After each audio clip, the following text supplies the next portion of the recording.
Keyboard buying guide for laptop और PC वाले video में हम आपको 12 पॉइंट्स बताने वाले हैं जो आपको कंसीडर करने चाहिए एक नया कीबोर्ड बाई करने से पहले। पहले पॉइंट में बात करते हैं कीबोर्ड साइज की। कीबोर्ड डिफरेंट साइजेस में आते हैं, पर जो 3 मोस्ट पॉपुलर साइज है उसके बारे में बात करते हैं। फुल साइज या फिर 100% कीबोर्ड साइज। इसमें function keys, numpad, alphabet keys और बाकी की सारी जो भी कीज चाहिए वो भी सब कुछ इसमें होती है। मोस्ट ऑफ यूजर के लिए फुल साइज वाले जो कीबोर्ड है वो अच्छे रहेंगे। दूसरा कीबोर्ड साइज है 10 की लेस या फिर TKL करके भी लिखा हो सकता है या फिर 80% करके भी लिखा हो सकता है। इसमें सारी कीज होती है पर नंपैड नहीं होता। एग्जाम्पल के लिए यहाँ पे मैं दिखाऊं तो कुछ इतना साइज होता है 10 की लेस वाले कीबोर्ड का। आपको थोड़ा कॉम्पैक्ट कीबोर्ड चाहिए तो TKL आपके लिए अच्छा ऑप्शन हो सकता है। नेक्स्ट बात करते हैं 60% कीबोर्ड साइज की। एग्जाम्पल के लिए बताओ तो कुछ इतने साइज के होते हैं 60% वाले कीबोर्ड। इनमें जो मोस्ट इंपॉर्टेंट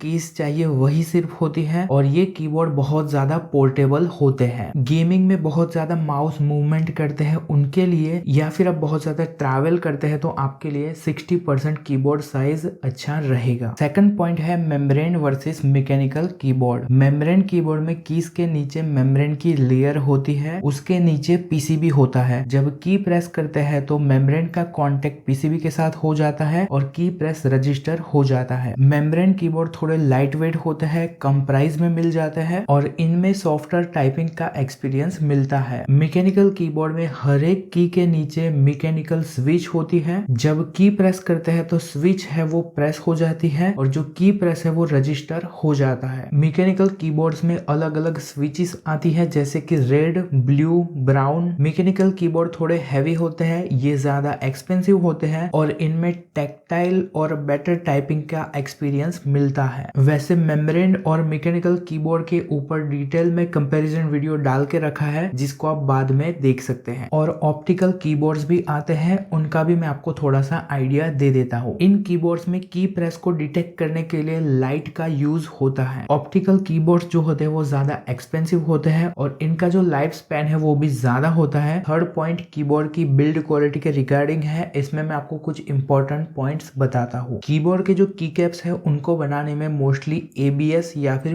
PBT प्लास्टिक का यूज होता है। ABS की कैप्स जो होते हैं वो लेस ड्यूरेबल होते हैं। ये की caps over period of time glossy होने लगते हैं और ABS की कैप्स वाले जो कीबोर्ड होते हैं वो आपको कम प्राइस में भी मिल जाते हैं। जो PBT की कैप्स होते हैं वो ज्यादा ड्यूरेबल होते हैं। ये की कैप्स मैट फिनिश में होते हैं पर फिर भी ओवर पीरियड ऑफ टाइम थोड़े बहुत ये ग्लॉसी भी हो सकते हैं। PBT की कैप्स वाले जो कीबोर्ड होते हैं वो ज्यादा एक्सपेंसिव होते हैं। कीज के ऊपर जो लेटर लिखे हुए होते हैं उनकी क्वालिटी आपको रिव्यूज वगैरह में देख लेनी है, वो अच्छी होनी चाहिए, जल्दी फेड आउट नहीं होनी चाहिए। केबल क्वालिटी की बात करें तो ब्रेडेड केबल होना बेटर है, वो ज्यादा ड्यूरेबल होता है प्लास्टिक केबल के कंपैरिजन में। वैसे प्लास्टिक केबल हो तो भी चलेगा अगर वो थिकनेस में ज्यादा हो तो। कुछ कीबोर्ड में डिटेचेबल केबल का ऑप्शन होता है, तो केबल खराब हो जाए तो नया केबल लगा के सेम कीबोर्ड को यूज कर पाओगे। कीबोर्ड का केसिंग जो होता है वो ड्यूरेबल होना चाहिए ताकि कीबोर्ड लंबे सालों तक चल जाए अच्छे से, और केसिंग जो है वो स्टर्डी होना चाहिए ताकि जब आप टाइपिंग वगैरह करो तो कीबोर्ड शेक वगैरह ना हो। चौथा पॉइंट कंफर्ट के बारे में है। कीबोर्ड में एक या फिर 2 एलिवेशन क्लिप का ऑप्शन होना चाहिए, इससे कीबोर्ड को आप थोड़ा हाइट के ऊपर रख के कंफर्टेबली यूज कर पाओगे। कुछ लोग लॉन्ग सेशन तक कीबोर्ड को यूज करते हैं तो रिस्ट में पेन होने लगता है, ऐसे में रिस्ट रेस्ट सपोर्ट वाला कीबोर्ड लोगे तो रिस्ट में पेन कम होगा। और मार्केट में डिफरेंट टाइप के एर्गोनॉमिक डिजाइन वाले कीबोर्ड भी मिलते हैं पर वो बहुत ज्यादा एक्सपेंसिव भी हो सकते हैं और उनके साथ यूज टू होने में आपको थोड़ा टाइम वगैरह भी लग सकता है। पांचवें पॉइंट में नॉइस के बारे में बात करें तो मेम्ब्रेन कीबोर्ड में देखें तो इसमें चिकलेट स्टाइल वाले जो मेम्ब्रेन कीबोर्ड होते हैं इनमें लो प्रोफाइल कीज मिलती है, काफी साइलेंट होते हैं ये कीबोर्ड। और कुछ इस तरीके के नॉर्मल मेम्ब्रेन कीबोर्ड होते हैं उन पे आप टाइपिंग करते हैं तो थोड़ा बहुत वो नॉइस करते हैं। अब जो मैकेनिकल कीबोर्ड होते हैं वो किसी भी मेम्ब्रेन कीबोर्ड के कंपैरिजन में थोड़ा नॉइस ज्यादा करते हैं और उसमें भी ब्लू स्विचेस वाला मैकेनिकल कीबोर्ड हुआ तो वो बहुत ज्यादा नॉइस करेगा। रेड स्विचेस वाले जो मैकेनिकल कीबोर्ड होते हैं वो थोड़े साइलेंट होते हैं पर फिर भी जो मैकेनिकल कीबोर्ड होते हैं वो मेम्ब्रेन कीबोर्ड के कंपैरिजन में ज्यादा ही नॉइस करते हैं। 6 नंबर का पॉइंट जो आपको अच्छे से समझना चाहिए वो है एंटी घोस्टिंग। उससे पहले समझ लेते हैं घोस्टिंग क्या होता है। तो कीबोर्ड के ऊपर आप एक साथ मल्टीपल कीज वगैरह प्रेस करते हैं तो कई बार कुछ कीज वगैरह रजिस्टर नहीं होती, इसको बोलते हैं घोस्टिंग। अब एंटी घोस्टिंग घोस्टिंग का मतलब है अगर आप साइमल्टेनियसली मल्टीपल कीज वगैरह प्रेस करोगे तो भी जिस सीक्वेंस में आपने कीज वगैरह प्रेस की होगी उसी सीक्वेंस में कीज वगैरह रजिस्टर हो जाएगी। कीबोर्ड में एंटी घोस्टिंग का सपोर्ट होना जरूरी है गेमिंग, फास्ट टाइपिंग वगैरह के लिए। वैसे आप कोई सा भी कीबोर्ड लो उसमें मिनिमम 6 या फिर उससे ज्यादा एंटी घोस्टिंग कीज का सपोर्ट होना बेटर रहेगा। For example 6 anti ghosting keys का सपोर्ट है कीबोर्ड में तो वहां पे 6 एंटी घोस्टिंग कीज लिखा हो सकता है, 6 KRO या फिर 6 की रोल ओवर, इनमें से कुछ भी लिखा हुआ हो सकता है। इसका मतलब है आप एक साथ अप टू 6 कीज को प्रेस कर दोगे तो भी वो रजिस्टर हो जाएगी। वैसे ही 8 एंटी घोस्टिंग कीज का मतलब है एक साथ आप अप टू 8 की को प्रेस कर दोगे तो भी वो वहां पे रजिस्टर हो जाएगी। कुछ कीबोर्ड में ऑल की एंटी घोस्टिंग या फिर NKRO या फिर N की रोल ओवर लिखा हुआ होता है। इसका मतलब है साइमल्टेनियसली आप सारी कीज को प्रेस कर दोगे तो भी वो रजिस्टर हो जाएगी। तो ये N की रोल ओवर वाले जो कीबोर्ड होते हैं वो थोड़े एक्सपेंसिव होते हैं और मोस्टली मैकेनिकल कीबोर्ड होते हैं उनमें N की रोल ओवर का सपोर्ट ज्यादा देखने को मिलता है। तो आप नया कीबोर्ड लो तो उसकी स्पेसिफिकेशन वगैरह देख लेना, वहां पे कितने एंटी घोस्टिंग कीज का सपोर्ट है, जितना ज्यादा हो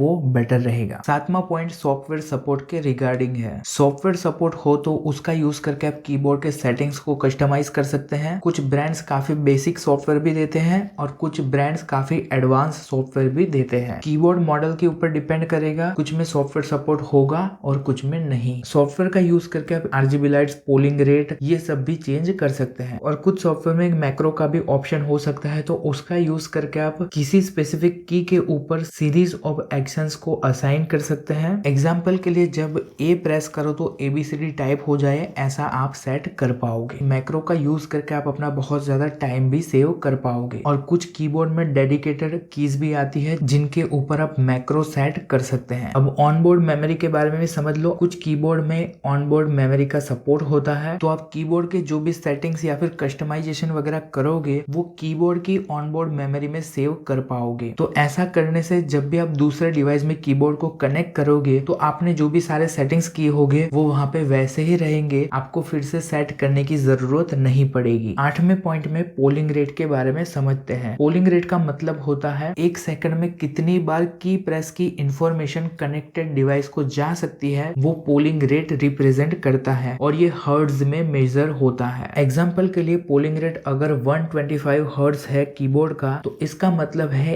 एक सेकंड में 125 टाइम्स तक की प्रेस की इंफॉर्मेशन कनेक्टेड डिवाइस को जा सकती है। मोस्टली बजट कीबोर्ड में 125 हर्ट्ज का पोलिंग रेट होता है और ये इनफ है नॉर्मल यूज के लिए। और आपको कैजुअली गेमिंग वगैरह करनी है तो 500 हर्ट्ज पोलिंग रेट डिसेंट रहेगा और प्रोफेशनल गेमिंग के लिए 1000 हर्ट्ज पोलिंग रेट बेटर रहेगा। हायर पोलिंग रेट जो होता है उसका बेनिफिट आपको गेमिंग में मिलेगा, इससे इनपुट लैग वगैरह कम होगा और जो भी आप की प्रेस करोगे वो ज्यादा एक्यूरेटली रजिस्टर होगा। पर यहाँ पे भी एक चीज नोट करना, हायर पोलिंग रेट से कई बार सिस्टम रिसोर्सेज वगैरह भी ज्यादा कंज्यूम होते हैं तो आप सॉफ्टवेयर का यूज करके जो पोलिंग रेट है वो कम भी कर सकते हैं। इससे जो रिसोर्सेज है वो कम कंज्यूम होंगे और गेमिंग के टाइम हायर पोलिंग रेट चाहिए तो वहां पे आप उसको इंक्रीज भी कर पाओगे। 9 नंबर के पॉइंट में लाइटिंग की बात करते हैं। लाइटिंग का सपोर्ट कीबोर्ड में होना यूजफुल रहेगा, स्पेशली जब आप नाइट में कीबोर्ड को यूज करते हैं तब। कुछ कीबोर्ड में डिफरेंट RGB लाइट्स के मोड होते हैं, कुछ में सिंगल स्टैटिक लाइट भी हो सकता है, वो कीबोर्ड के मॉडल के ऊपर डिपेंड करेगा। और वहां पे कीबोर्ड में पर की RGB का ऑप्शन हो तो आप हर एक इंडिविजुअल की लाइट को सॉफ्टवेयर का यूज करके कस्टमाइज कर पाओगे। और यहाँ पे भी आपको एक चीज नोट करनी है, जो लाइट है वो कीज के अंदर से भी आनी चाहिए ताकि जो कीज के ऊपर लेटर लिखे हैं वो आपको प्रॉपरली वहां पे दिखे। मोस्ट ऑफ कीबोर्ड में बटन का यूज करके या फिर सॉफ्टवेयर से लाइट वगैरह चेंज करने का ऑप्शन होता है। अब 10 नंबर के पॉइंट में मैं आपको कुछ यूजफुल कीज के बारे में बताता हूँ ताकि आपको इन सब कीज का भी अच्छे से आइडिया रहे। पहला तो है फंक्शन कीज। तो फंक्शन कीज की जो रो होती है उसमें प्राइमरी फंक्शन के अलावा सेकेंडरी फंक्शन भी असाइन होता है जो आप F की को प्रेस करके यूज कर पाओगे। दूसरा है मल्टीमीडिया कीज। कुछ कीबोर्ड में अलग से मल्टीमीडिया कीज वगैरह भी होती है जिसका यूज करके वॉल्यूम इंक्रीज डिक्रीज, और कुछ कीबोर्ड में ब्राउजर को ओपन करने के लिए या फिर कैलकुलेटर वगैरह ओपन करने के लिए भी अलग से वहां पे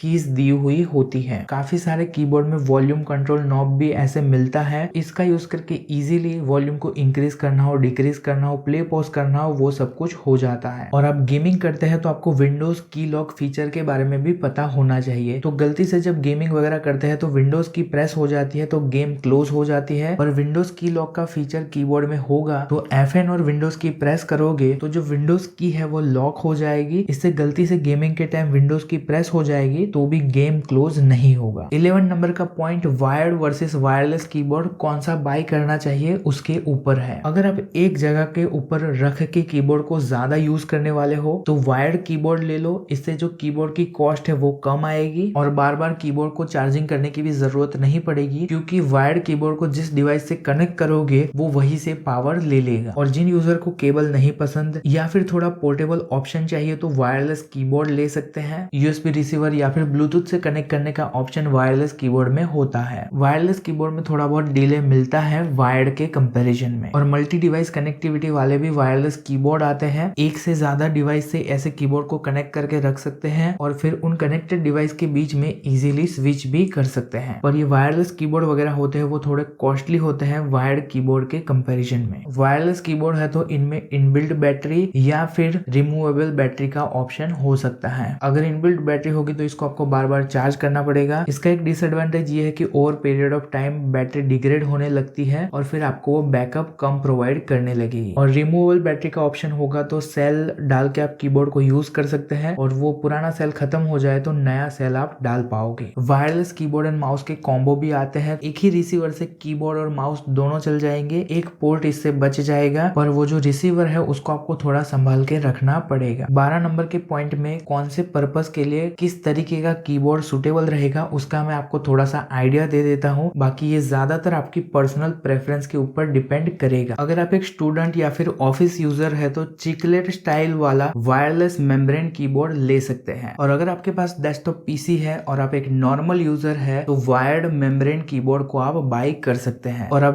गेमिंग या फिर कोडिंग बहुत ज्यादा करते हैं तो वायर्ड मैकेनिकल कीबोर्ड ले सकते हैं जिसकी स्विचेस वगैरह साइलेंट हो, जैसे कि रेड स्विचेस। और आप एक लैपटॉप यूजर हो तो उनके लिए कनेक्टिविटी में बात करें तो आप ट्रैवल बहुत ज्यादा करते हैं तो वायरलेस वाले कीबोर्ड आप कंसिडर कर सकते हैं। और आप ट्रैवल कम करते हैं तो वायर्ड कीबोर्ड को आप कंसिडर कर सकते हैं। और एक्सपीरियंस की बात करूं तो आपको ज्यादा टैक्टाइल फील पसंद है की प्रेस का तो आपको मैकेनिकल कीबोर्ड को कंसिडर करना चाहिए। और आपको बहुत ज्यादा साइलेंट कीबोर्ड चाहिए तो मेम्ब्रेन कीबोर्ड में चिकलेट स्टाइल वाले कीबोर्ड को आप कंसिडर कर सकते हैं। और जिन यूजर को कीबोर्ड का क्लिक क्लिक का साउंड बहुत ज्यादा पसंद है वो ब्लू स्विचेस वाला मैकेनिकल कीबोर्ड कंसिडर कर सकते हैं। अब मैं आपको एक्स्ट्रा पॉइंट्स बता देता हूँ जिससे आपको बजट के रिगार्डिंग थोड़ी सी हेल्प हो जाएगी। अगर पॉपुलर ब्रांड होगा तो ज्यादा कॉस्टली भी हो सकता है कीबोर्ड, या फिर कीबोर्ड में ज्यादा हाई एंड फीचर्स या अच्छे कंपोनेंट्स वगैरह का यूज किया होगा तो भी ज्यादा एक्सपेंसिव हो सकता है वो कीबोर्ड। अगर आप पहले ही बजट को फिक्स कर लोगे तो आपको आपकी नीड के अकॉर्डिंग अच्छा कीबोर्ड नहीं मिलेगा। तो आगे के सारे जो पॉइंट्स बताए उसके अकॉर्डिंग कीबोर्ड में क्या क्या चाहिए वो आप पहले देख लो, फिर उसके अकॉर्डिंग बजट डिसाइड करना ताकि आप अच्छा कीबोर्ड बाय कर सको।